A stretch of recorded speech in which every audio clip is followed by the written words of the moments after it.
আওয়ামী লীগ কিন্তু রাজনৈতিক দল না, তারা আওয়ামী লীগের ছত্রছায়ায় এই দেশকে স্বাধীনতার সময় ভারতীয় আধিপত্য বিস্তার করার জন্য মূলত এই দেশকে তাদের অঙ্গরাজ্যে পরিণত করার জন্য তারা স্বাধীনতা দুয়া তুলছে। আসলে শেখ সাহেব নিজেও স্বাধীনতা চান নেই। গুয়ের এ ফিট আর ও ফিট 2 ফিটে গন্ধ নাকি এটা কোনো পরিশুদ্ধ হতে পারে?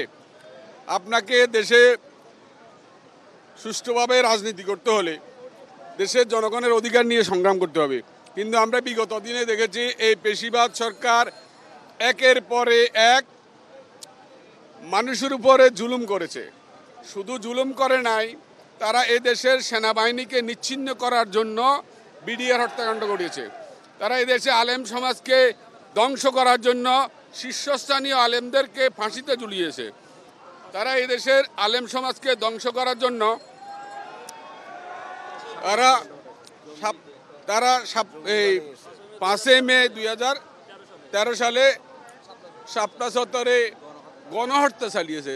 তারা যদি রাজনৈতিক দল হতো, তারা দেশের স্বাধীনতা, সার্বভৌমত্ব, নাগরিকের যে মৌলিক অধিকারগুলো সেগুলো নিয়ে আন্দোলন সংগ্রাম করত, এই দেশের মানুষ তাদের সাথে থাকতো। আমরা বিগত দিনে দেখেছি, আমরা ওই সময় আমাদের জন্ম হয় নাই, যে শেখ সাহেব এই দেশের সকল দলকে, আসলে তো আওয়ামী লীগ কিন্তু রাজনৈতিক দল না, তারা আওয়ামী লীগের ছত্রছায়ায় এই দেশকে স্বাধীনতার সময় ভারতীয় আধিপত্য বিস্তার করার জন্য মূলত এই দেশকে তাদের অঙ্গরাজ্যে পরিণত করার জন্য তারা স্বাধীনতা দুয়া তুলছে। আসলে শেখ সাহেব নিজেও স্বাধীনতা চান নেই।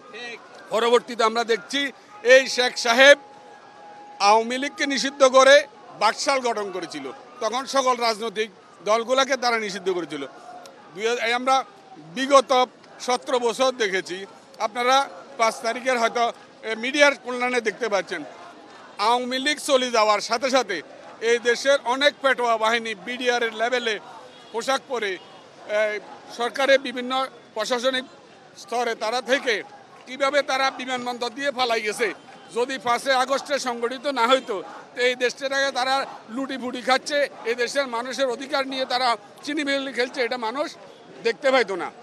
আমরা ছাত্র সমাজকে এবং দেশের সর্বসাধারণকে ধন্যবাদ জানাই।